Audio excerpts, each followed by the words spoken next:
Politics is always a hot topic, but let's be honest, things get even more interesting when world leaders are, well, easy on the eyes.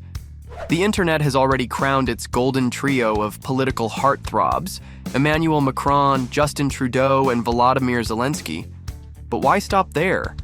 Social media has proven time and time again that attractive politicians can capture public attention just as much as their policies. Starting with the hot and sunny Spain. Pedro Sanchez, the Spanish Prime Minister, isn't just running a country, he's effortlessly running away with hearts. Tall, dark, and undeniably handsome, Sanchez was once a basketball player and even dabbled in breakdancing. A sharp mind, a sporty past, and a whole lot of charm? Now that's a winning combo. I think indeed you have a point on this. Meanwhile, over in Bhutan, we have King Jigme Khesar Namgyel Wangchuck, often referred to as Prince Charming by the media. And honestly, the title fits.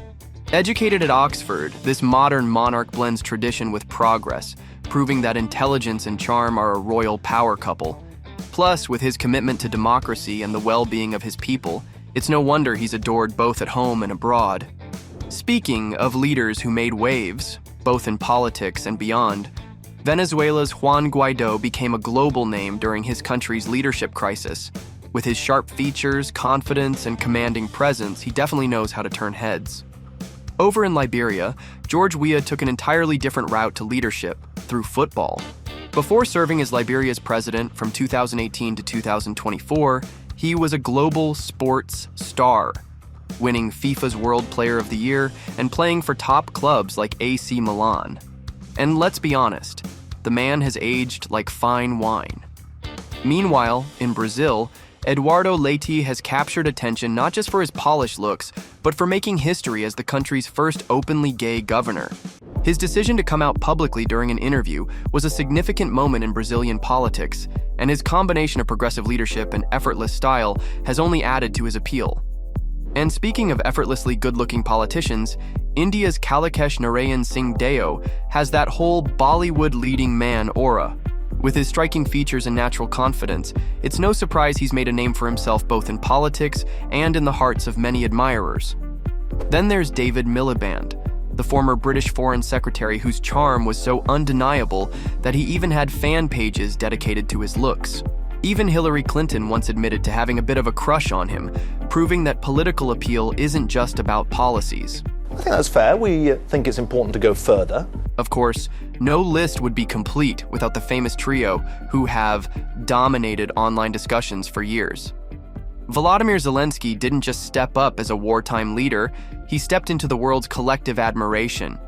His now iconic response to an evacuation offer, "I need ammunition, not a ride," solidified his fearless image. And if that wasn't enough, throwback pictures from his youth? Let's just say Olena Zelenska is one lucky woman. Ніхто в мене чоловіка не забере, навіть війна.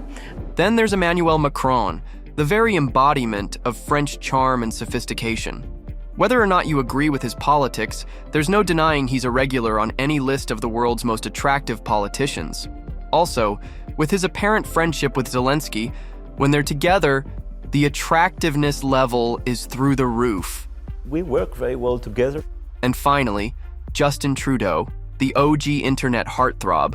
With a chiseled jawline, blue-green eyes, and that effortless charisma, he's been the face of political crushes since 2015. His ability to make world leaders, celebrities, and everyday citizens feel at ease has been dubbed the Trudeau effect. And just in case anyone missed the latest headlines, yes, he's single. So, while the odds of a political romance may be low, they're still there. In early August 2023, Justin Trudeau shocked everyone with a surprising announcement on Instagram. He and his wife, Sophie Gregoire Trudeau, were calling it quits.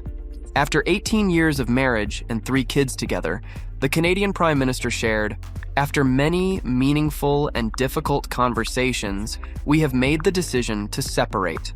A lot of Canadians will be asking questions of how this happened and why this happened in the coming days and weeks. And I certainly hope that this government is more forthcoming with answers than it has been in the past. What made the news even more shocking was how out of the blue it seemed. Just days before, Justin had been spotted with his wedding ring firmly in place. And in June, Sophie even penned a sweet Father's Day tribute to him. Talk about mixed signals, right? Some people were caught completely off guard by the announcement, but others weren't so surprised. Despite the signs that their marriage was solid, there had also been whispers for years suggesting things weren't as perfect as they seemed. We never went into it thinking, oh, this is going to be an easy ride. No. For instance, on Canada Day, Sophie shared a reflective post urging Canadians to be kind and compassionate. Life is tough, no doubt about it. Everyone has their troubles, no matter what your story is, she wrote. While she didn't name Justin directly, it's hard not to wonder if she was hinting at the struggles in her own marriage. And of course, there were those ever-present rumors of extramarital affairs on both sides. I don't really spend a lot of time thinking about people's conceptions or misconceptions. Justin's love life has been the subject of gossip for years, with one particularly persistent rumor involving Mélanie Joly, Canada's foreign affairs minister. The two have worked closely together, sparking speculation about their relationship. While Joly has denied anything inappropriate, the rumors just won't die down. Things heated up again in July, when Justin reshuffled his cabinet, dismissing several ministers but leaving Joly untouched. Coincidence? Maybe, but people sure have their theories. Because you actually get a better quality of decision-making when you have an equal number of women around the table, when you have a full range of diversity of voices, of backgrounds, of stories. Justin hasn't been one to shy away from talking about the challenges in his marriage. Back in 2014, during a CBC interview, the host read him a line from his memoir. "Our marriage isn't perfect, and we've had difficult ups and downs, yet Sophie remains my best friend, my partner, my love. We are honest with each other, even when it hurts." And Justin's reaction to hearing those words?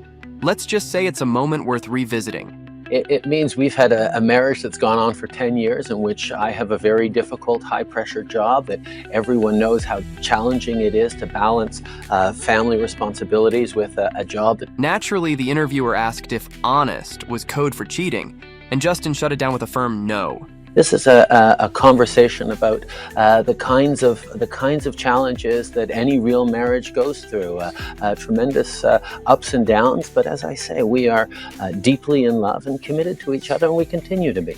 But let's not forget Sophie has faced her share of rumors too. She's always been a bit cryptic when talking about their relationship. When asked about Justin's comment on infidelity, Sophie didn't exactly clear things up. Ask if whatever happened in our lives, I'm not saying it did or didn't, as if we would answer that, she said, leaving people scratching their heads. Then there was the time in 2020 when Sophie tested positive for COVID-19 after attending a charity event in London. Turns out, actor Idris Elba, who was also at the event, announced he'd tested positive too. Cue the rumor mill. Although nothing was confirmed, the internet had a field day speculating about a possible affair. While Sophie and Justin are keeping tight-lipped about the specifics, Sophie recently opened up about the emotional toll of their separation during a podcast appearance with Katie Couric. It hurts a lot, and it hurts deeply, because in a way, we have these two words in our language. Marriage is success, separation and divorce is failure. But life happens in between. Well, it's hard not to feel for her. She's navigating a deeply personal heartbreak in front of the whole world. So, what's really behind the split? The Trudeaus aren't spilling the details, but political science professor Nelson Wiseman has a theory. He suggested to NPR that their separation in 2023 might have been tied more to politics than personal drama. According to him, Sophie may have given Justin an ultimatum not to run in the next election. But now, with Justin stepping down as the country's prime minister in January 2025, could this decision pave the way for reconciliation? If that's true, it certainly adds a fascinating new twist to the story, doesn't it? True love is friendship and respect, and I absolutely still have that.